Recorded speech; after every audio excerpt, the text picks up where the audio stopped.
Tuturor și bine v-am găsit la primul video de pe acest canal. Pe acest canal voi posta viața mea de la țară. Eu sunt un orășan, dar sunt copil, am 13 ani, fac 14 luna viitoare pe 8, adică pe 8 iulie. Ca să mă cunoașteți mai bine, mă cheamă Matei și îmi puteți scrie la comentarii ce vreți voi. În clipul de astăzi, fiind primul clip, o să vă arăt perechea mea de porumbei indieni. Uitați, aceasta este femela. Ia uitați ce înfoiată este. Și stați că pun pauză și vă arăt imediat și masculul. Ia uitați ce frumoasă e. Iar acesta este masculul. Este un pic mai mare decât femela. Uitați-vă la el cât de mare este. Uitați, are ca și femela are moț. Este încălțat. Și na, cam acesta a fost video de azi. Să-i dăm și lui drumul. Ia uitați-l. Uitați câte pana mea pe lângă el, mă rog, nu prea se vede. Aici este cușca lor, stați un pic, o să vă arăt și cușca lor. Deci aici sunt niște pânze de pânze, că n-am mai avut porumbei de foarte mult timp.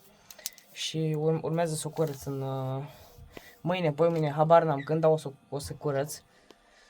E plină de pânze de pânze, uitați pe aici. Încolo sunt iar niște cuiburi în care poate să stea ei și mai este afară. Pe ei se intră, uitați, am legat eu cu o sârmă ca să nu iasă. Iar acolo e și pe ei se intră, bam.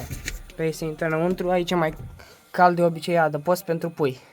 Momentan nu au pui, că doar ce am luat, doar ce am adus. Dar mai am două femele, deci ăștia sunt indieni, dar mai am două femele de voltați. Și na, voltații, femelele de voltați să le cumpăr masculi la fiecare, să fac pereche, că ăștia deja sunt pereche. Și ce voiam să vă spun, m-ar ajuta foarte mult o abonare ca să-mi crești și eu canalul. Și na, ce să vă spun, vă mulțumesc frumos de atenție, eu am fost Matei, sau cum se numește canalul meu, Senator JR Animale, Senator Junior Animale. O să vă spun dacă îmi cereți în comentarii și de la ce vine Senator Junior. Și na, ne revedem la următorul clip, pentru a vă arăta și cele două porumbițe voltate care na, sunt rasă pură, am uitat să spun. Și ăștia doi și porumbițele voltate sunt rasă pură. Și na, ne revedem la următorul video. Pentru a vă arăta și porumbițele, aș vrea și eu la clipul ăsta să am 15 like-uri. Cu 15 like-uri sunt foarte mulțumit. Mulțumesc pentru atenție. Pa, pa!